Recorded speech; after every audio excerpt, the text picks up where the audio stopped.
Mrs পল। আমি হাইকোর্টের একজন উকিল। আমি হিন্দু, বিয়ে হয়েছে খ্রিস্টানের সঙ্গে। আমার মনে এই প্রশ্নটি এসেছে মানুষ হত্যার ব্যাপারে ডাক্তার সাহেবের চিন্তাভাবনা এবং ইসলামের শিক্ষার কথা শোনার পর। যদি হত্যা করা ইসলামে কঠোরভাবে নিষিদ্ধ হয়, তাহলে কেন মুসলমানদের আধ্যাত্মিক নেতারা জিহাদের নামে যে হত্যাকাণ্ড চলছে তার প্রকাশ্য সমালোচনা ও বিরোধিতা করছেন না? মুসলমানরা কিভাবে কতিপয় মুসলমানের ইসলামের অপব্যবহার ও অপব্যাখ্যা মেনে নিচ্ছেন, যারা সারা বিশ্বে মুসলমানদের নামে কলঙ্ক লেপন করছেন?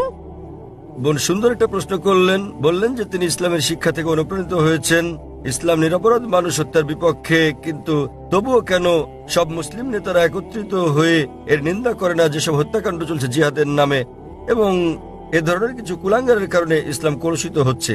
বোন, বিস্তারিত জবাবের জন্য আপনাকে 1 বছর আগে 2008 সালের নভেম্বরে বিগত শান্তি সম্মেলনে আমার আলোচনার শেষ দিকের কথাগুলো শুনতে হবে। দ্বিতীয় আন্তর্জাতিক শান্তি সম্মেলনে আমার শেষ বক্তব্যটার বিষয় ছিল মিডিয়া এবং ইসলাম, যুদ্ধ না শান্তি। প্রধানত যারা দোষী তারা হচ্ছে মিডিয়া। মিডিয়ায় কোন সম্প্রদায়ের কুলাঙ্গারদের খুঁজে বের করে এবং তাদেরকে এমনভাবে তুলে ধরে যেন তারাই হচ্ছে অনুসরণীয় মুসলিম। এটাই হচ্ছে মিডিয়া। তাই মিডিয়ায় যে আপনারা দেখছেন সেগুলো ঘটনার বাস্তব চিত্র নয়। কোরআনে পরিষ্কারভাবে বলা হয়েছে, সূরা মাইদা অধ্যায় 5 আয়াত 32, যে যদি কেউ কোনো মানুষকে হত্যা করে, হোক মুসলিম বা অমুসলিম, সেটা যদি হত্যার অপরাধ বা দেশে বিশৃঙ্খলা সৃষ্টির অপরাধে না হয়, তাহলে সে যেন সমগ্র মানবজাতিকে হত্যা করলো। এবং যদি কেউ কোনো মানুষের জীবন রক্ষা করে, তাহলে সে যেন পুরো মানবজাতিকে রক্ষা করলো। সুতরাং কোনো নিরপরাধ মানুষকে হত্যা করা হচ্ছে পাপ ইসলামে। এটা কেবল পাপই না, এটা সমগ্র মানবজাতিকে হত্যা করার মতো পাপ। তাই যারা হত্যাকাণ্ড ঘটায়, বিভিন্ন ঘটনা ঘটে, রাস্তা দিয়ে চলার সময় বোমা বিস্ফোরণ ঘটে ইত্যাদি, নিরপরাধ মানুষকে হত্যা করা সম্পূর্ণ নিষিদ্ধ। এটা অত্যন্ত পরিষ্কার। এবং যখন আমি গিয়েছিলাম ইউএসএ, যখন গিয়েছিলাম ইউকে, যে মুসলিম সংগঠনগুলো রয়েছে তারা নিন্দা জানিয়েছে। আপনারা জানেন লন্ডনে পাতাল রেল স্টেশনে বোমা বিস্ফোরণ ঘটেছিল, আমরা তার নিন্দা জানিয়েছি। আমি ইউএসএ গিয়েছি, দেখেছি যে মুসলিম সংগঠন 9/11 ঘটনা নিন্দা জানিয়েছে। আমি তাদের সঙ্গে একমত, তাদের সঙ্গে আমি একমত। 9/11 যে ঘটেছিল, কয়েক হাজার মানুষ নিহত হয়েছিল, এটা নিন্দনীয় কাজ।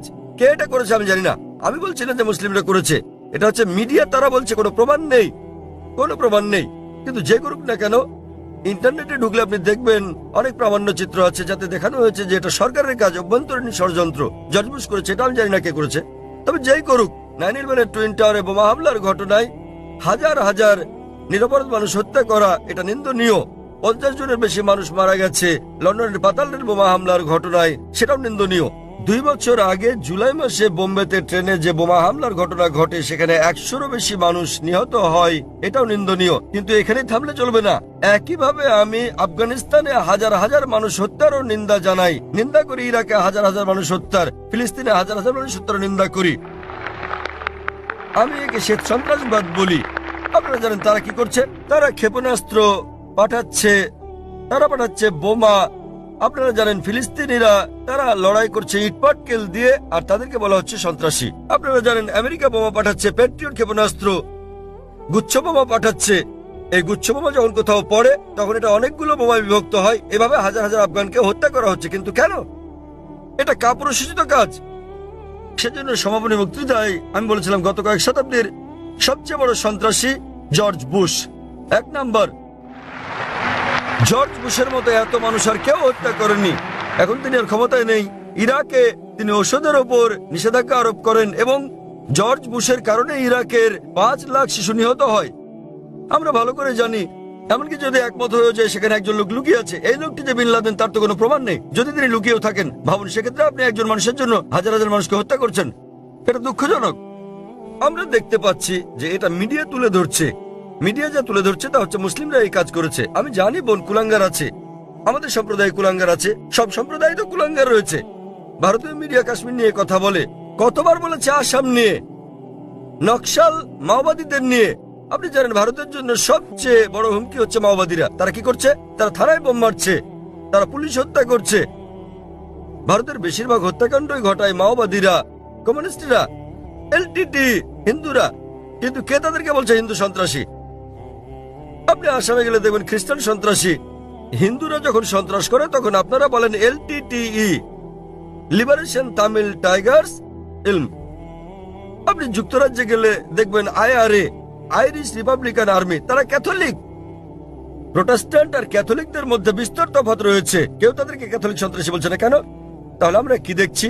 কোন ধর্মই নিরপরাধ মানুষকে হত্যা করতে শেখায় না, কিন্তু মুসলিমদের চেয়ে অমুসলিমরাই বেশি নিরপরাধ মানুষকে হত্যা করছে। তথাকথিত মুসলমান যারা নিরপরাধ মানুষকে হত্যা করে তারা আসলে মুসলিম নয়, তারা কোরআন এবং নবীর শিক্ষা অনুসরণ করে না।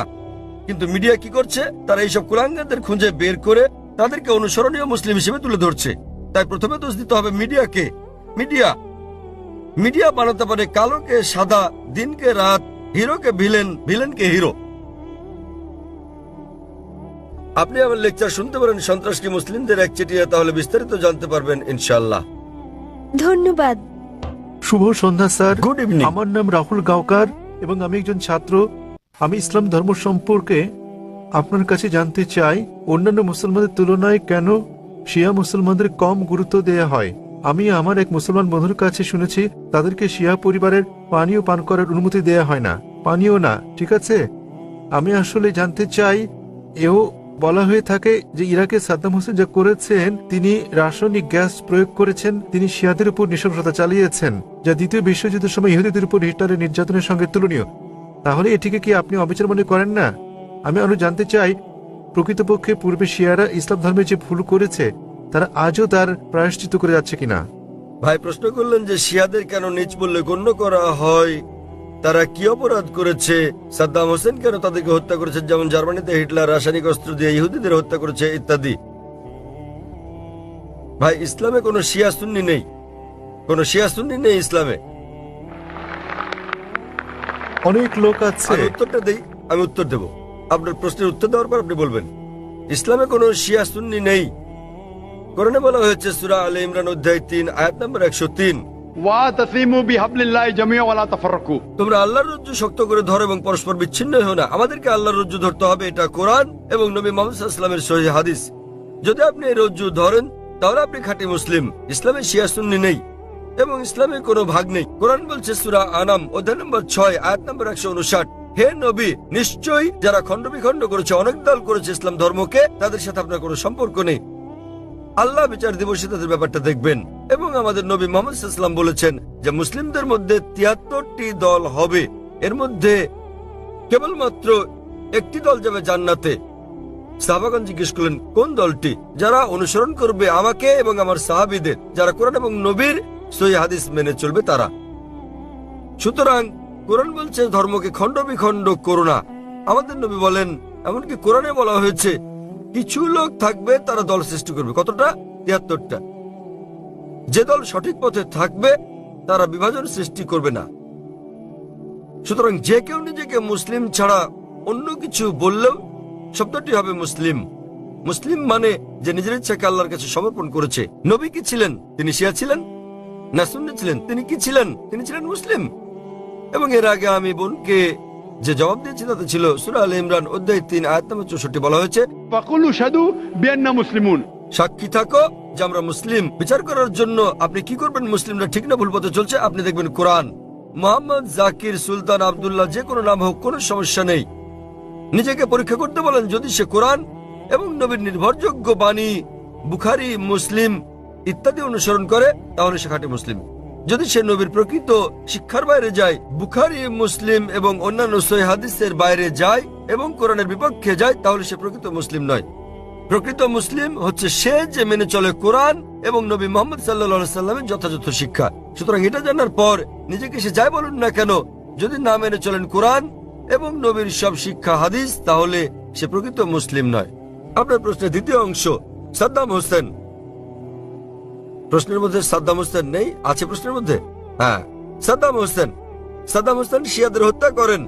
ভাই আমি জানি না তিনি শিয়াদের হত্যা করেছেন কিনা, এটা মিডিয়া বলছে। কিন্তু হোক সাদ্দাম হোসেন, হোক হিটলার, হোক জর্জ বুশ, যে কোনো নিরপরাধ মানুষকে হত্যা করে, শিয়া সুন্নি বাদ দেন, যদি সে হত্যা করে নিরপরাধ কোনো হিন্দু, নিরপরাধ খ্রিস্টান, নিরপরাধ ইহুদিকে, তাহলে সেটা বড় অপরাধ।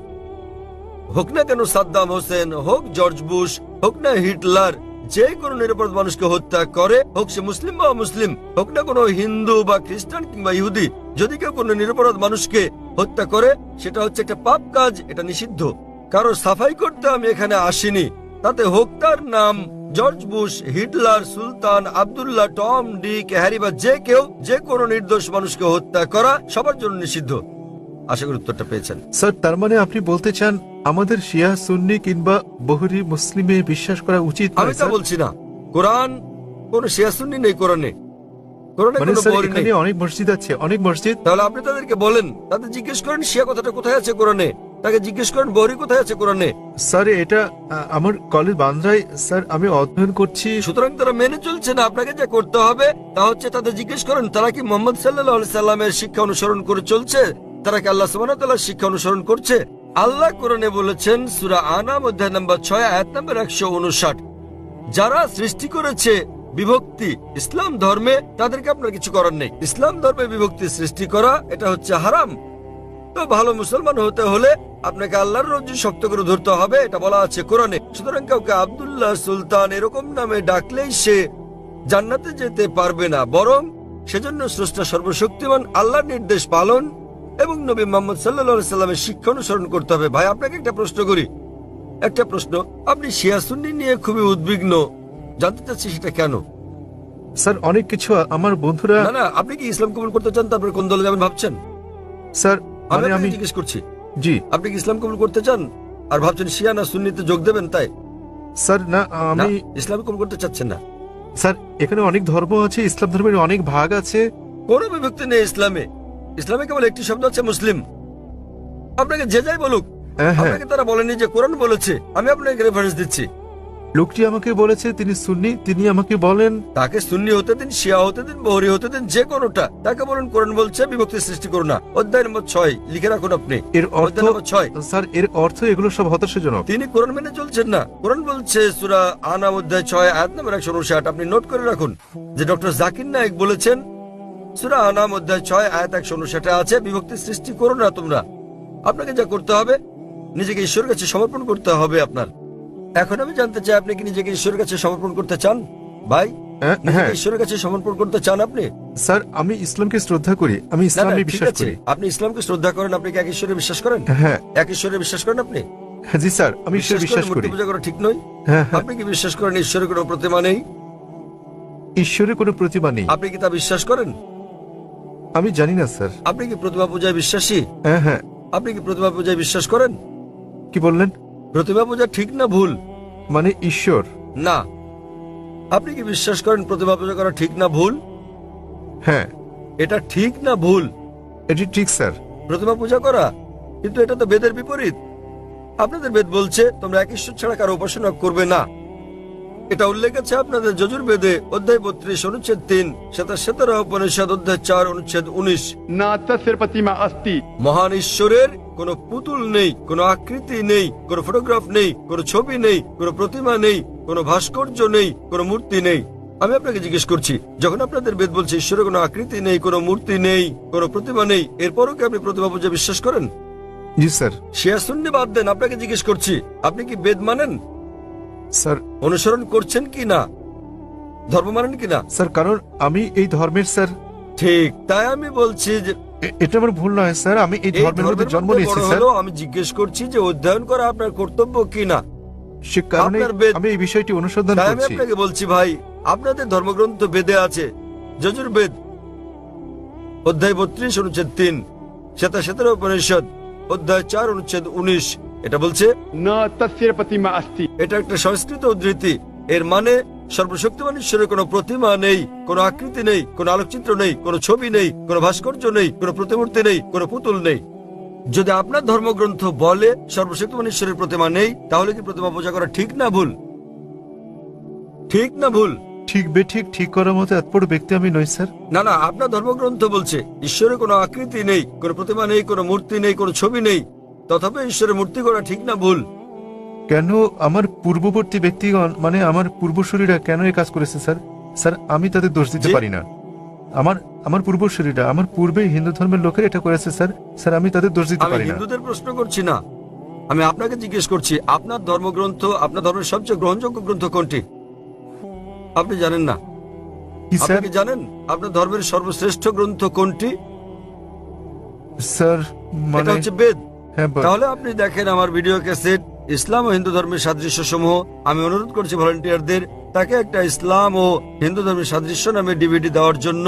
আপনার কোনো প্রশ্ন থাকলে আমার সঙ্গে সাক্ষাৎ করতে পারেন, ইনশাল্লাহ আপনার সন্দেহ দূর হবে। আর আমি আপনাকে অনুরোধ করব এটা পড়ুন, বুঝুন এবং সঠিক শান্তি খুঁজে নিন। স্যার শেষ কথা আমি আপনাকে জিজ্ঞেস করতে চাই স্যার, মানে আমাদেরকে এসব বিশ্বাস করলে হবে না যে ইসলামে অনেক বিভক্তি আছে, যেমন শিয়া সুন্নি, এগুলো আমাদের বিশ্বাস করা উচিত নয়, আমাদের কেবল কোরআনে বিশ্বাস করা উচিত। কোরআন এবং নবীর সহিহ হাদিস ব্যাস। যে কোনো আলেম যাই বলুন, কোরআন বলছে সূরা নিসা অধ্যায় 4 আয়াত নম্বর 59, আতিউল্লাহ আতিউর রাসূল। আল্লাহ ও তার রাসূলকে মানো এবং অতঃপর তোমাদের মধ্যে যারা আদেশ দানের কর্তৃত্বপ্রাপ্ত, যাদেরকে এই কাজের দায়িত্ব দেওয়া হয়েছে তাদের, অর্থাৎ আপনাকে আল্লাহ এবং সর্বশক্তিমান ঈশ্বর, তার রাসূল এবং জ্ঞানী ব্যক্তিদের মান্য করতে হবে। কিন্তু আয়াতটা এখানেই শেষ হয়নি। আরো বলা হয়েছে যদি তারা কোনো বিষয়ে একমত হতে না পারে তো আল্লাহ তার রাসূলের উপর ছেড়ে দাও। যদি কেউ আপনাকে কিছু বলে আপনি তা কোরআন এবং সহিহ হাদিস দিয়ে যাচাই করুন সেটা ঠিক না ভুল। এ কারণে যে কোনো আলেম যাই বলুক না কেন তার কোনো মূল্য নেই ইসলামে। স্যার সেখানে আমাদের বিষয় হচ্ছে আল্লাহ সর্বশক্তিমান ঈশ্বর ও তার বার্তাবাহক। কোন আলেম কিছু বললে তা যদি কোরআন এবং সহিহ হাদিসের সঙ্গে মিলে তো আমরা গ্রহণ করি, আর যদি কোরআন হাদিসের বিপরীতে হয় তা প্রত্যাখ্যান করি। স্যার কোন ব্যক্তি নিজেকে মুসলিম বলে দাবি করলে আপনি তাকে বলবেন কুল হাতু বুরহানাকুম প্রমাণ দাও ইন কুনতুম সাদিকিন। যদি সত্যবাদী হও। সে কারণেই যখন আমি প্রশ্নের উত্তর দেই আমি কোরআন এবং সহিহ হাদিসের রেফারেন্স দেই। যা আমি বলছি, যা ডক্টর জাকির নায়েক বলছেন, তা কিছুই নয় ইসলামে, কোনোই মূল্য নেই তার। আমি যা বলি ইসলামে তার মূল্য হচ্ছে শূন্য। যা কোরআন বলছে, সর্বশক্তিমান ঈশ্বর বলছেন, যা আমাদের প্রিয় নবী মুহাম্মদ সাল্লাল্লাহু আলাইহি সাল্লাম বলছেন তা মূল্যবান। তাই আমি যা দিচ্ছি তা হচ্ছে রেফারেন্স। যারা জানেন না আমি তাদের রেফারেন্স দিচ্ছি। আমার উত্তরের ভিত্তি কোরআনের বিভিন্ন আয়াতের শিক্ষা, আমার জবাবের ভিত্তি নবীর বাণী, সহিহ বুখারী খণ্ড নাম্বার ইত্যাদি প্রমাণ হিসেবে। সুতরাং তারা যা বলেন তার মূল্য আছে, আমি যা বলি মূল্য নেই। আশা করি উত্তরটা পেয়েছেন। আমরা পুরুষদের সারির মাঝের দিকের মাইক থেকে পরবর্তী প্রশ্নটি নেব। সকলকে শুভ সন্ধ্যা এবং শুভ সন্ধ্যা ডক্টর নায়েক। আজ আমি এক মানুষ কথা বলছি মানবতার পক্ষে। এখানে ডক্টর নায়েক রয়েছেন, আমরা আপনার নাম জানতে পারি দয়া করে? আমি চিরাগ, এবং দয়া করে আমার ধর্ম জিজ্ঞাসা করবেন না। ডক্টর নায়েক, আপনি সম্ভবত মুসলিম পরিবারে জন্মগ্রহণ করেছেন, তাই আপনি মুসলমান, তাই আপনি সেটাই অনুমোদন করছেন। যদি আপনি হিন্দু পরিবারে জন্ম নিতেন তাহলে আজ আপনার হিন্দু ধর্ম হতে পারত। এক্ষেত্রে আমি মনে করি চরম জাতি কেন্দ্রিকতা থেকে আপনি ভাবছেন আপনার ধর্ম, সংস্কৃতি, বিশ্বাস ও ধারণা শ্রেষ্ঠ, তাই আপনি বলছেন যে শিখ অথবা আর্য সমাজ বা যে ধর্মেই প্রতিমা পূজা পরিত্যাগ করার কথা বলা হয়েছে সেটি আপনি সমর্থন করেছেন। আমার মতে একই জায়গায় ঘুরপাক না খেয়ে মানবতার ব্যাপক ধর্ম নিয়ে আমাদের আলোচনা করা উচিত। কোনো মন্তব্য কিংবা যুক্তি? ভাই স্যার, খুব সুন্দর একটা প্রশ্ন করেছেন।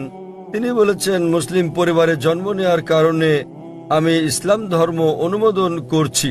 হতে পারতো আমি যদি হিন্দু পরিবারে জন্ম নিতাম তাহলে হিন্দু ধর্মই পছন্দ করতাম আমি, এবং আমি শিখ ধর্ম ও আর্য সমাজকে সমর্থন করি কারণ আমার দৃষ্টিভঙ্গির সঙ্গে তাদের মিল আছে এবং এর আশেপাশে আমি বিচরণ করছি। বরং আমার আরো বৃহৎ পরিসরে কথা বলা উচিত ছিল। খুব ভালো প্রশ্ন হ্যাঁ ভাই, আমি আপনার সাথে একমত। 19 বছর বয়স পর্যন্ত আমি মুসলমান ছিলাম কারণ আমার পিতা মুসলমান ছিলেন। বয়স 19 বছর হওয়ার পর আমি তুলনামূলক ধর্ম অধ্যয়ন করা শুরু করলাম। এখন আমি ব্যক্তিগত পছন্দে মুসলমান। আর বিশ্বাস করেন, যদি আপনি ইসলামের চেয়ে ভালো কোনো ধর্ম আমাকে দেখাতে পারেন তাহলে আজই আমি সেই ধর্ম গ্রহণ করতে প্রস্তুত আছি। আজই। স্যার, আমি মানবতার ধর্মের কথা বলছি। ভাই আমি বলবো জি জি আমি বলছি যদি কেউ ইসলামের চেয়ে ভালো কোনো ধর্ম তা যুক্তি দিয়ে, বৈজ্ঞানিক তথ্য দিয়ে প্রমাণ করতে পারেন তাহলে আমি গ্রহণ করতে প্রস্তুত আছি। আপনি বলছেন মানবতার কথা। কে মানবতার নামে গ্রন্থ রচনা করেছেন? মহাত্মা গান্ধী। কে লিখেছেন?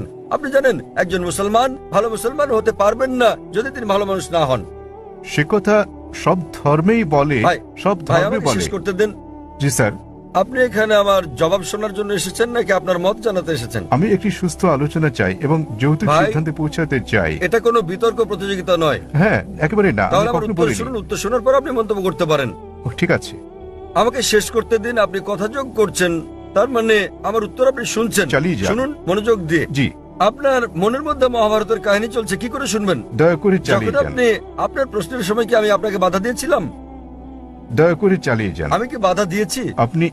আপনি বাধা দেননি, দয়া করে চালিয়ে যান। সবকিছু লেখা আছে, প্রশ্ন করতে আসছেন, আমি কিভাবে আমি বলেছি। আমি জবাব দিচ্ছি, শুনুন। হ্যাঁ, তাতে এটা কি? আমার জবাব। তাহলে কেন আপনি মন্তব্য করছেন? দয়া করে বলুন স্যার, দয়া করে বোঝার চেষ্টা করুন, আমাকে আপনার উত্তর বলুন। আমার উত্তর শুনলে আপনি বুঝতে পারবেন, অন্যথায় লাখ লাখ মানুষ বুঝলেও আপনি একই প্রশ্নই করে যাবেন। আমি একজন চিকিৎসক, এক ব্যক্তি একা দুটো বিষয়ের প্রতি মনোযোগ দিতে পারে না। উত্তর শুনুন, উত্তর দেওয়া হলে আর সমস্যা থাকবে না। তাহলে আপনাকে বুঝতে হবে, আপনি মানবতার কথা বলছেন। আপনি প্রথমেই বলেছেন আমার ধর্ম জানতে চাইবেন না, পরে আপনি বলছেন আমি মানবতার পক্ষে। সর্বপ্রথম আপনি আপনার দৃষ্টিভঙ্গি শনাক্ত করতে লজ্জিত, তারপর আপনি মানবতার কথা বলছেন। আমি আপনার কাছে জানতে চাই, মানবতা নামের বইটি কে লিখেছেন? এরকম কোনো বই আছে কি? মানবতার কোনো দিক নির্দেশনা আছে? আমি আপনাকে বলছি, ভালো মানুষ না হয়ে একজন মুসলমান ভালো মুসলমান হতেই পারে না। সব ধর্ম বলে না। আমি বলার জন্য দুঃখিত যে আপনি অন্যান্য ধর্মগ্রন্থ অধ্যয়ন করেননি। আমি আপনাকে বলতে পারি, আমি উদ্ধৃতি দিতে পারি বেদ থেকে, অন্য হিন্দু ধর্মগ্রন্থ থেকে, বাইবেল থেকে উদ্ধৃতি দিতে পারি যেগুলো মানবতার বিরুদ্ধে যায়। আমি অন্য ধর্মের সমালোচনা করতে আসিনি। যদি আপনি কোনো ধর্ম অধ্যয়ন করে না থাকেন তাহলে দয়া করে এমন কিছু বলবেন না যে ব্যাপারে আপনার জ্ঞান নেই। কোরআনে বলা হয়েছে, ফাসআলু আহলে যিকরি ইন কুনতুম লা তা'লামুন। সূরা নাহল অধ্যায় 16 আয়াত নম্বর 43, সূরা আম্বিয়া অধ্যায় 21 আয়াত নম্বর 7। আপনি তুলনামূলক ধর্ম বিষয়ের ছাত্র নন, তাই না জেনে কোনো মন্তব্য করবেন না। আমি বাইবেল থেকে উদ্ধৃতি দিতে পারি যা মানবতার বিরুদ্ধে। আমি আপনাকে চ্যালেঞ্জ করছি, কোরআন থেকে এমন একটা আয়াত বের করেন, নবী মুহাম্মদ সাল্লাল্লাহু আলাইহি সাল্লামের এমন কোন বাণী বের করেন যা মানবতার বিরুদ্ধে যায়। সুতরাং এমন কথা বলবেন না সব ধর্মে বলা হয়েছে। দুঃখিত, আপনার জানাশোনা বড়ই দুর্বল। আমি আপনাকে যা বলার চেষ্টা করছি, মানবতা মানে ঠিক আছে, আপনি কেবল স্ট্যান্ডার্ড 2-3 তে আছেন। আর আমি যা বলছি তা কেবল স্কুল পাস নয়, কেবল স্নাতক পাস নয়, বুঝতে হবে স্নাতকোত্তর পাস হতে হবে আপনাকে। ইসলাম মানে উচ্চ পর্যায়ে, কেবল মানবতার কোনো পর্যায় নেই। ভালো মানুষ না হলে কোনো মুসলমান ভালো মুসলমান হতে পারবে না। আমি আপনাকে চ্যালেঞ্জ করছি, ইসলামের এমন একটা দিক আপনি বলতে পারেন যা মানবতার বিরুদ্ধে যায়। যৌক্তিক পটভূমি, যৌক্তিক কারণ আপনার জানা না থাকতে পারে ইসলাম কেন এমন অনুশাসন জারি করলো, আর আপনি ভাবতে পারেন সেটা মানবতার বিরুদ্ধে। ঠিক যেমন আপনারা বলেন, ডাক্তার আমাকে ইঞ্জেকশন দিচ্ছে, ইঞ্জেকশনে যন্ত্রণা দিচ্ছে, ওই ইঞ্জেকশন তো আপনার ভালোর জন্য। আপনারা বলেন ডাক্তার আমার পেট কেটে ফেলেছেন, তিনি তো পেট কেটেছেন আপনাকে জীবন বাঁচানোর জন্য। সুতরাং ডাক্তার যা জানেন আপনি তা জানেন না। যদি আমার জন্য দুটো পছন্দ থাকে, স্ট্যান্ডার্ড 2 কিংবা 3 পাস করা অথবা স্নাতকোত্তর কোর্স করা, সেক্ষেত্রে আমি স্নাতকোত্তর কোর্সই করবো। কেন মাত্র স্ট্যান্ডার্ড 2-3? মানবতা ভালো, কিন্তু ইসলাম তার চেয়ে অনেক বেশি ভালো। আপনার প্রশ্নের ব্যাপারে বলতে গেলে, আমি মুসলিম পরিবারে জন্ম নিয়েছি বলে আমি ইসলামকে অনুমোদন করছি। আমি আপনাকে বলছি, আপনাকে চ্যালেঞ্জ করছি, যদি কেউ আমাকে প্রমাণ দিতে পারে অন্য যে কোনো ধর্ম, আমি প্রধান ধর্মগুলোর বেশিরভাগই অধ্যয়ন করেছি এবং আমার মনে হয় ইসলাম সবচেয়ে যুক্তিগ্রাহ্য, মানুষের সবচেয়ে সেরা ধর্ম মানবতার। এটাই একমাত্র ধর্ম যাতে মানবতার জন্য সমাধান রয়েছে। আল্লাহ বলেন সূরা আলী ইমরান অধ্যায় নম্বর 3 আয়াত নম্বর 19, ইন্নাদ দীনা ইনদাল্লাহিল ইসলাম। সর্বশক্তিমান ঈশ্বরের কাছে একমাত্র গ্রহণযোগ্য ধর্ম ইসলাম। আর আপনার জানার জন্য বলছি, আপনার যুক্তি অত্যন্ত নাজুক। আপনি কি জানেন আমাদের 30 জনেরও বেশি আলেমের মধ্যে যারা বিশ্বের বিভিন্ন দেশের নাগরিক, তাদের 10 জনেরও বেশি মুসলিম পরিবারে জন্মগ্রহণ করেননি? আপনি কি তা জানেন? আমি এটা উত্তর জানতে চাই আপনার কাছে, আপনি কি জানেন এই মঞ্চে বক্তৃতা দানকারী 30 জনের মধ্যে 10 জনেরও বেশি মুসলিম হিসেবে জন্মগ্রহণ করেননি? আপনি জানেন? হ্যাঁ, আমি হতে পারি আমি আপনাকে বলছি। জিজ্ঞেস করছি, আপনি কি তা জানেন? না, আমি হ্যাঁ তা অথবা জানি না না। বলেন। তাহলে আপনার পুরো যুক্তি তো অসার। বিশ্বের বিভিন্ন দেশের 30 জন বক্তার মধ্যে 10 জনের বেশি আমেরিকান, 4-5 জন কানাডার, কয়েকজন ইউকের, মালয়েশিয়ার আছেন, সৌদি আরবের, সংযুক্ত আরব আমিরাতের, সোমালিয়ার এবং সুদানের বক্তা রয়েছেন, এবং এদের মধ্যে 10 জনেরও বেশির জন্ম অমুসলিম পরিবারে। তারা বেড়ে ওঠার পর কেউ কিশোর বয়সে গ্রহণ করেছেন ইসলাম, কেউ 20-এর কোঠায় গ্রহণ করেছেন ইসলাম, কেউ বা 30-এর কোঠায় গ্রহণ করেছেন। আর আল্লাহ তাদের হেদায়েত দান করেন, তারা নিজেদের পছন্দে মুসলিম হয়েছেন। সুতরাং আপনার যুক্তি, মুসলিম পরিবারে জন্মগ্রহণের কারণে আমি ইসলাম পছন্দ করি, এসব লোক জন্মগ্রহণ করেননি মুসলিম পরিবারে, তারা খ্রিস্টান পরিবারে জন্মেছেন, তারা অমুসলিম পরিবারে জন্ম নিয়েছেন, তারা ইসলাম পছন্দ করেছেন। কেন? কারণ তারা অধ্যয়ন করেছেন তারা অন্যান্য ধর্ম অধ্যয়ন করেছেন এবং বুঝতে পেরেছেন ইসলাম জীবনের শ্রেষ্ঠ পন্থা। আমি আপনাকে অনুরোধ করছি, আপনি মানবতা সম্পর্কে পড়েন, ইসলাম সম্পর্কে জানেন এবং বের করতে চেষ্টা করেন ইসলামের কোন বিষয়টা মানবতার বিরুদ্ধে যায়। তাহলে আপনি জানতে পারবেন সবচেয়ে ভালো ধর্ম। আমি আপনার ধর্ম সম্পর্কে জিজ্ঞেস করছি না, আমি আপনাকে সর্বোত্তম ধর্মটা গ্রহণ করতে বলছি। এবং জীবনের সর্বোত্তম পথ, মানবতার একমাত্র সমাধান হচ্ছে ইসলাম। ধন্যবাদ। হ্যাঁ বোন, পেছনের দিকে। আসসালামু আলাইকুম।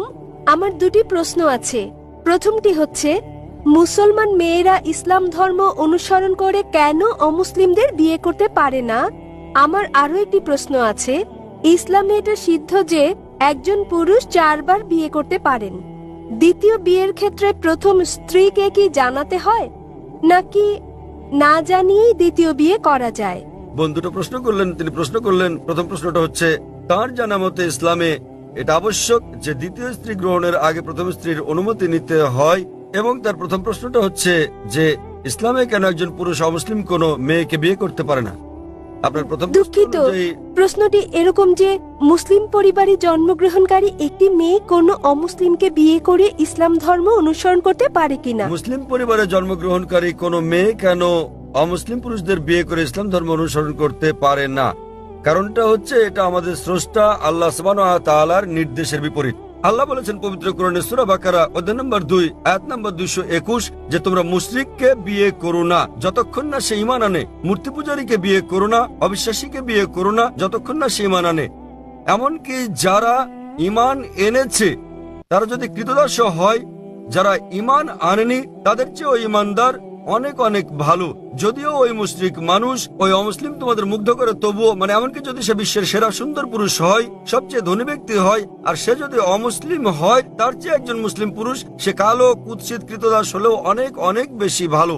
একইভাবে তার বলা হয়েছে যে একজন পুরুষ কোন নারী ঈমান না আনা পর্যন্ত তাকে বিয়ে করবে না। একজন মুসলিম নারী যদি কৃতদাস হয় তবুও সে ওই মোহনীয় অমুসলিম নারী অপেক্ষা অনেক ভালো। আর যৌক্তিক কারণটা হচ্ছে বোন যে কোনো গাড়ি বা কোনো বাহনের একটি চাকা যদি হয় বাইসাইকেলের আর অপর চাকাটি হয় ট্রাকের, তাহলে কি সেটা চলবে? স্বাভাবিক যে চলবে না। 4টি চাকার সবকটি সমান হতে হবে। এবং আপনি আরো জানতে চেয়েছেন অমুসলিমকে বিয়ে করে মুসলিম মেয়ে কি ভালো মুসলিম হতে পারবে? কারণটা হচ্ছে যে ইসলাম ধর্মে আমরা চাই আমাদের স্বামী কিংবা স্ত্রী, আমাদের জীবন সঙ্গীরা তারাও জান্নাতে যাক।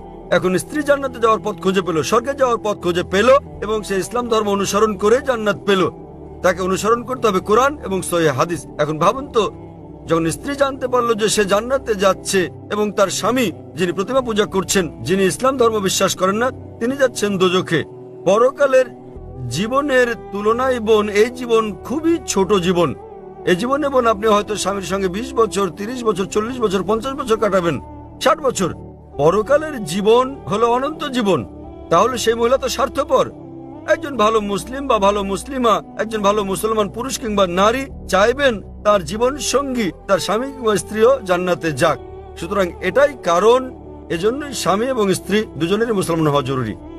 আপনার দ্বিতীয় প্রশ্নের ব্যাপারে বলি, মুসলিম পুরুষের দ্বিতীয় স্ত্রী গ্রহণের আগে প্রথম স্ত্রীর অনুমতি নেয়ার বাধ্যবাধকতা আছে কি না? নিকাহনামায় উল্লেখ না থাকলে এটা আবশ্যকীয় নয়। যদি নিকাহনামায় উল্লেখ থাকে, বিয়ের চুক্তিতে উল্লেখ থাকে, যদি স্ত্রী বলে থাকেন যে আমি জীবিত থাকা পর্যন্ত তুমি দ্বিতীয় স্ত্রী গ্রহণ করবে না, তখন এটা আবশ্যকীয়। যদি নিকাহনামায় না থাকে এটা, তাহলে আবশ্যকীয় নয়। তবে অন্তত তাকে অবহিত করতে হবে। কেন? দ্বিতীয় স্ত্রী গ্রহণের নিয়মের এটা একটা অংশ বলতে পারেন। কোরআনে বলা হয়েছে সূরা নিসা অধ্যায় 4 আয়াত নম্বর 3, তোমাদের পছন্দের নারীদের বিয়ে করো 2, 3 বা 4 জনকে, তবে সুবিচার করতে না পারলে একজনকে। তাহলে একাধিক বিয়ের ক্ষেত্রে অন্যতম একটা দিক হচ্ছে স্ত্রীদের মধ্যে সুবিচার করতে হবে। তো যদি প্রথম স্ত্রীকে এটা না জানান, তাদের মধ্যে সুবিচার করবেন কিভাবে? তখন হয়তো আপনি মিথ্যে বলবেন, অফিসের কাজে যাচ্ছেন, বোম্বের বাইরে যাচ্ছেন ইত্যাদি বলতে পারেন। কিন্তু যদি আপনি দ্বিতীয় বিয়ে করেন, প্রথম স্ত্রীর অনুমতি নেওয়া সেখানে আবশ্যকীয় না হলেও উভয় স্ত্রীর মধ্যে সমান আচরণের কথা ভেবে আপনাকে অন্তত বিষয়টা থেকে জানাতে হবে। আশা করি উত্তরটা পেয়েছেন বোন। ধন্যবাদ। হ্যাঁ ভাই, আপনার নাম এবং আপনার প্রশ্ন। হ্যাঁ, হ্যালো ডক্টর জাকির নায়েক, আমার নাম মাহেন্দ্র কুমার এবং আমি একজন MBA পাস। ফোর্টে থমাস কুকের হয়ে কাজ করি। আমার প্রশ্ন নন ভেজিটেরিয়ান খাদ্য সংক্রান্ত। ইসলামে কি এর অনুমতি আছে? পশু পাখি, জীবিত প্রাণী, আপনি কি একে সহিংসতা বলে মনে করেন না? আমার দ্বিতীয় প্রশ্ন, নন ভেজ খাদ্য গ্রহণ কি ইসলামে বাধ্যতামূলক এবং প্রকৃত নিরামিষভোজী ব্যক্তি কি ইসলাম অনুসরণ করতে পারেন? ভাই মহেন্দ্র কুমার খুব সুন্দর একটা প্রশ্ন করেছেন। তিনি বললেন যে ইসলামে আপনারা ননভেজ খাবার খাবেন, আপনারা প্রাণী হত্যা করবেন। কেন ইসলাম ধর্ম প্রাণী হত্যা করার অনুমতি দেয় এবং একজন মুসলমান কি প্রকৃত নিরামিষভোজী হতে পারেন? ভাই, এই প্রশ্নের উত্তর দেওয়ার আগে আমি আপনাকে বলতে চাই, একজন মুসলমান প্রকৃত নিরামিষভোজী হয়েও খুব ভালো একজন মুসলমান হতে পারেন। এটা বাধ্যতামূলক নয় ইসলামে যে আপনাকে ননভেজ খেতেই হবে, এটা বাধ্যতামূলক নয়। তবে যেহেতু কোরআনে আল্লাহ বলেছেন এবং আমাদেরকে অনুমতি দিয়েছেন ননভেজ খাদ্য গ্রহণের জন্য, সূরা মাইদা অধ্যায় 5 আয়াত 1 এখানে বলা হয়েছে যে তোমরা চতুষ্পদ জন্তু খাও যা তোমাদের জন্য হালাল করা হয়েছে। সূরা নাহল অধ্যায় 16 আয়াত 5 উল্লেখ করা হয়েছে যে তোমরা গো মহিষাদের মাংস ভক্ষণ করতে পারো। সূরা মুমিনুন অধ্যায় 23 আয়াত 21 বলা হয়েছে যে গো মহিষাদের উদরস্থিত বস্তু থেকে আমি তোমাদের পান করাই, এর মধ্যে তোমাদের উপকার রয়েছে এবং তোমরা এদের মাংস ভক্ষণ করতে পারো। সুতরাং যখন সর্বশক্তিমান ঈশ্বর হালাল প্রাণীর মাংস ভক্ষণ করার অনুমতি দিয়েছেন, তখন আমরা কেন খাবো না? এখন যৌক্তিক কারণের দিকে আসি, কেন ইসলাম আমিষ ননভেজ খাদ্য গ্রহণের অনুমতি দিয়েছে। যদি ননভেজ খাদ্যকে বিশ্লেষণ করা হয়, দেখা যাবে এগুলো প্রোটিন সমৃদ্ধ। মানব দেহে 23 প্রকার অ্যামিনো অ্যাসিডের প্রয়োজন রয়েছে, যার 8টি মানব দেহে তৈরি হয় না, খাদ্য দিয়ে এগুলোর চাহিদা মেটাতে হয়। এগুলো অত্যাবশ্যকীয় অ্যামিনো অ্যাসিড নামে পরিচিত। এখন এই 8 প্রকার অত্যাবশ্যকীয় অ্যামিনো অ্যাসিডের সবগুলো কোনো শাকসবজির মধ্যে একসঙ্গে পাওয়া যায় না, কেবলমাত্র মাংসের মধ্যে পাওয়া যায়। সেজন্য কোনো প্রাণীর মাংস শাকসবজির তুলনায় অধিক বেশি পুষ্টিকর। এছাড়াও যদি আপনি বিশ্লেষণ করেন, যদি আপনি তৃণভোজী প্রাণীদের দাঁতগুলো ভালো করে দেখেন, যেমন গরু, ছাগল, ভেড়া, এদের দাঁতগুলো চ্যাপ্টা, এরা কেবল তৃণভক্ষণ করে, মাংস খায় না। যদি আমরা ভালো করে দেখি মাংসাশী প্রাণীগুলোর দাঁত, যেমন বাঘ, চিতাবাঘ, সিংহ, দেখতে পাবো এদের দাঁতগুলো তীক্ষ্ণ, তাদের ক্যানাইন দাঁত আছে। এরা কেবল মাংস খায়, তৃণজাতীয় খাদ্য খায় না। যদি আমরা মানুষের দাঁতগুলো বিশ্লেষণ করি, আমরা আয়নার সামনে গিয়ে ভালো করে দেখি আমাদের মানুষের চ্যাপ্টা এবং তীক্ষ্ণ দু ধরনের দাঁতই রয়েছে। যদি সর্বশক্তিমান ঈশ্বর আমাদের কেবলমাত্র শাকসবজি খাওয়ানোর ইচ্ছে করতেন, তাহলে কেন তিনি আমাদের ক্যানাইন দাঁত দিলেন? কেন তিনি আমাদের তীক্ষ্ণ দাঁত দিলেন? কিসের জন্য? স্বাভাবিকভাবে বোঝা যায় প্রাণীজ খাবার খাওয়ার জন্য, মাংস খাওয়ার জন্য। এছাড়াও যদি আমরা মানুষের পরিপাকতন্ত্র বিশ্লেষণ করি, যদি আমরা এটাকে তৃণভোজী প্রাণীগুলোর সঙ্গে তুলনা করি, গরু, ছাগল, ভেড়া, দেখা যাবে এরা কেবল তৃণ হজম করতে পারে। মাংসাশী প্রাণী বাঘ, চিতাবাঘ, সিংহ, এদের পরিপাকতন্ত্র কেবল মাংস জাতীয় খাদ্য হজম করতে পারে, তারা তৃণ হজম করতে পারে না। মানুষের পরিপাকতন্ত্র দুটোই হজম করতে পারে। মানুষের আছে ক্ষুদ্রান্ত্র, বৃহদান্ত্র। এটা শাকসবজি হজম করতে পারে, মাংস হজম করতে পারে, দুটোই হজম করতে পারে। সর্বশক্তিমান ঈশ্বর যদি আমাদের কেবল শাকসবজি খাওয়াতে চাইতেন, তাহলে তিনি কেন আমাদের এমন পরিপাকতন্ত্র দিলেন যা উভয় হজম করতে পারে? বিশ্লেষণে দেখা গেছে হিন্দুদের অনেকের ধারণা যে হিন্দু ধর্ম মাংস জাতীয় খাদ্য খাওয়া নিষিদ্ধ করেছে। প্রকৃতপক্ষে যদি আপনি পড়েন, মনুস্মৃতিতে উল্লেখ আছে অধ্যায় নম্বর 5 শ্লোক নম্বর 30, সর্বশক্তিমান ঈশ্বর খাদ্য হিসেবে কিছু প্রাণীকে সৃষ্টি করেছেন আর কিছুকে করেছেন খাদক। যেসব প্রাণীকে খাদ্য হিসেবে সৃষ্টি করা হয়েছে সেগুলো খেলে কোনো পাপ হবে না। মনুস্মৃতি অধ্যায় 5 শ্লোক 31 বলছে যে সর্বশক্তিমান ঈশ্বর কিছু প্রাণী বলির জন্য সৃষ্টি করেছেন, তাদের জবাই করলে পাপ হবে না।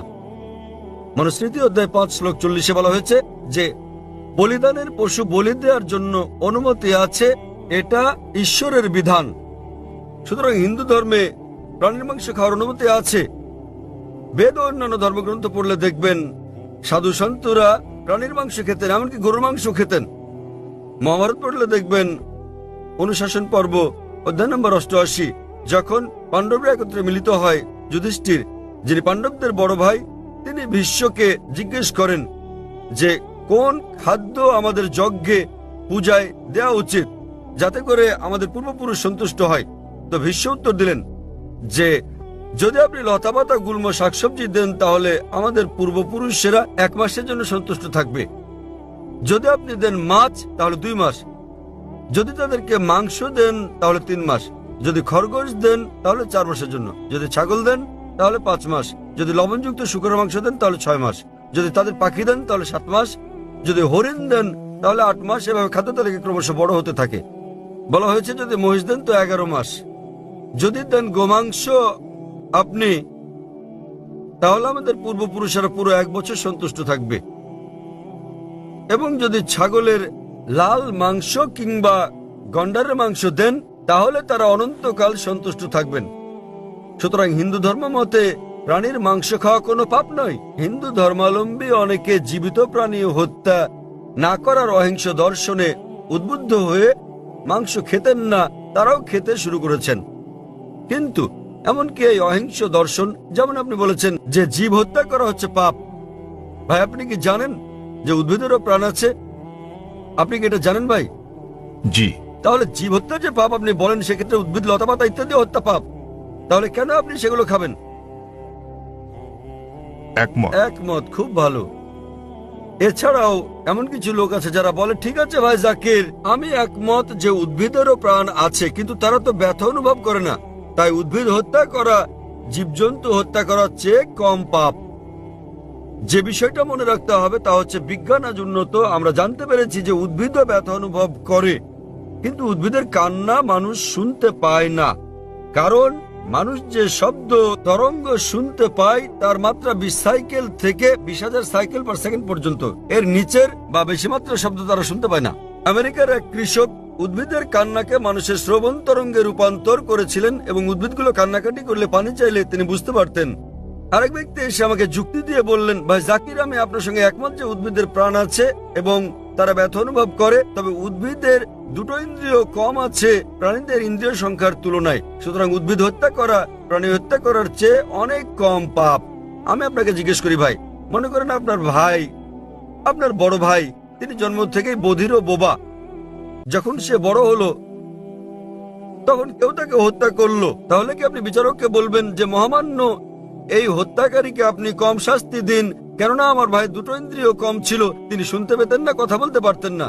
আপনি কি কথা বলবেন? বরং আপনি বলবেন খুনিকে দ্বিগুণ শাস্তি দেওয়া হোক, কারণ আমার ভাই কানে শুনতেন না, বলতে পারতেন না, তিনি মাসুম ছিলেন, নির্দোষ ছিলেন তিনি। তাই ইসলামে 2টো বা 3টি ইন্দ্রিয়ের কোনো প্রশ্ন নেই। কোরআনে বলা হয়েছে সূরা বাকারা অধ্যায় 2 আয়াত 168, যেসব হালাল বস্তু দেওয়া হয়েছে সেগুলো খাও, যে সকল খাদ্য হালাল সেগুলো তোমাদের জন্য পবিত্র, সেগুলো খেতে পারো। এত সত্ত্বেও ব্যক্তিগতভাবে আমার কোনো সমস্যা নেই যদি অমুসলিমরা প্রাণীর মাংস না খায়, আমার কোনো সমস্যা নেই। কেবল তারা যখন বলে পশু পাখির মাংস খাওয়া পাপ, এক ধরনের অপরাধ, শুধু তখনই আমি জবাবটা দেই। অন্যথায় ভারতের অমুসলিমরা যদি পশু পাখির মাংস না খায় সেটা আমার জন্য ভালো। যদি ভারতের সকল অমুসলিমরা মাংস খেতে শুরু করে তাহলে খাসি গরুর মাংসের দামটা বেড়ে যাবে, তখন আমার মাংস খাওয়ার খরচটাও বেড়ে যাবে। তাই ব্যক্তিগতভাবে আমার কোনো সমস্যা নেই। আশা করি ভাই আপনি উত্তরে সন্তুষ্ট হয়েছেন। হ্যাঁ নিশ্চয়ই স্যার। সুতরাং এখন আপনি চাইলে একজন ভালো নিরামিষভোজী হতে পারেন, আবার চাইলে আমিষভোজীও হতে পারেন। মাংস খেলে আপনি আরো সুস্বাস্থ্যের অধিকারী হবেন, আপনি খেতে পারেন। তবে আপনি প্রকৃত নিরামিষভোজী হতে চাইলে তাতেও কোনো পাপ নেই। আশা করি উত্তরটা পেয়েছেন ভাই। হ্যাঁ বোন, আপনার প্রশ্ন। স্যার, আমি ডক্টর কল্পনা। আমার প্রশ্ন, ইসলাম আত্মীয়ের মধ্যে বিবাহ সমর্থন করে কি না? আপনি জানেন চিকিৎসা বিজ্ঞানে অনেক জন্মগত অস্বাভাবিকতার কারণ হচ্ছে স্বগোত্রে বিবাহ, অর্থাৎ আত্মীয়ের মধ্যে বিবাহ। বোন প্রশ্ন করলেন যে ইসলাম কি স্বগোত্রে বিয়ে, নিকটাত্মীয়দের মধ্যে বিয়ের অনুমতি দেয়? জি। বিয়ে সংক্রান্ত ব্যাপারে বলতে গেলে আল্লাহ বলেছেন কোরআনে সূরা নিসা অধ্যায় নম্বর 4 আয়াত নম্বর 22 থেকে 25 যে সকল বিয়ে নিষিদ্ধ, তাহলে আপনি বিয়ে করতে পারবেন না আপনার মাকে, আপনার মেয়েকে, আপনার মায়ের বোনকে, আপনার বাবার বোনকে এবং আপনার ঘনিষ্ঠ মাহারাম আত্মীয়দের। তবে আপন চাচাতো মামাতো বোন হলে পারবেন, কিন্তু ভাই বোন, পিতা কন্যা বিয়ের অনুমতি নেই। আপন চাচাতো মামাতো হলে অনুমতি আছে। আজ বিজ্ঞান আমাদের বলছে যদি আপন ভাই বোনে বিয়ে হয় সেক্ষেত্রে অস্বাভাবিকতার সম্ভাবনা অনেক বেশি থাকে, জন্মগত সমস্যা হতে পারে। সুতরাং সরাসরি ভাই বোন, পিতা কন্যা, মা আর ছেলে, পিতাপক্ষের চাচা, আপন চাচা, বাবার বোন ইত্যাদির মধ্যে বিয়ে হলে অস্বাভাবিকতার সম্ভাবনা খুবই বেশি থাকে। তাই ইসলাম এইসব বিয়ে নিষেধ করেছে, কিন্তু আপন চাচাতো মামাতো হলে অনুমতি আছে। ইসলাম এটার অনুমতি দিয়েছে। আর বিজ্ঞান আজ আমাদের বলছে এমনকি চাচাতো মামাতো ফুফাতো ভাই বোনের ক্ষেত্রে এর সম্ভাবনা আছে, তবে খুবই কম। জন্মগত সমস্যা হতে পারে যদি দুই ব্যক্তি পুরুষ মহিলা অপরিচিত হয়, তারা যদি পরস্পরের আগে থেকেই আত্মীয় নাও হয় তবুও জন্মগত সমস্যা হতে পারে। তাহলে বোঝা যাচ্ছে জন্মগত সমস্যা কেবল আত্মীয়ের মধ্যেই হয় না, তবে সমস্যা অত্যাধিক বেশি থাকে সরাসরি আপন ভাই বোন, বাবা অথবা মা, আপন চাচা হলে। আপন চাচাতো মামাতো ফুফাতো ভাই বোনের মধ্যে সম্ভাবনা কিছুটা বেশি অপরিচিতের তুলনায়, তবে পার্থক্যটা খুবই ক্ষীণ। তবে আহমদ শাকরের মতো এরকম একটা হাদিস আছে, যে হাদিসে প্রিয় নবী বলেছেন যে অব্যাহতভাবে বংশানুক্রমে আপন চাচাতো মামাতো ফুফাতো ভাই বোনের মধ্যে বিয়ে করো না। তাই বংশানুক্রমে আপন আত্মীয়দের মধ্যে বিয়ে অব্যাহত রাখলে সমস্যা হতে পারে। অন্যথায় এমনকি মেডিকেল সায়েন্স বলছে বংশানুক্রমিক না হলে সমস্যা নেই, তবে যদি আপন কাজিনদের মধ্যে বিয়ে অব্যাহত রাখা হয়, যেমন ধরেন কাজিন আবারও কাজিন আবারও কাজিন, তাহলে সম্ভাবনা কিছুটা বাড়ে। এমনিতে সাধারণভাবে কোনো সমস্যা নেই। আশা করি বোন উত্তরটা পেয়েছেন। আপনাকে ধন্যবাদ। হ্যাঁ ভাই,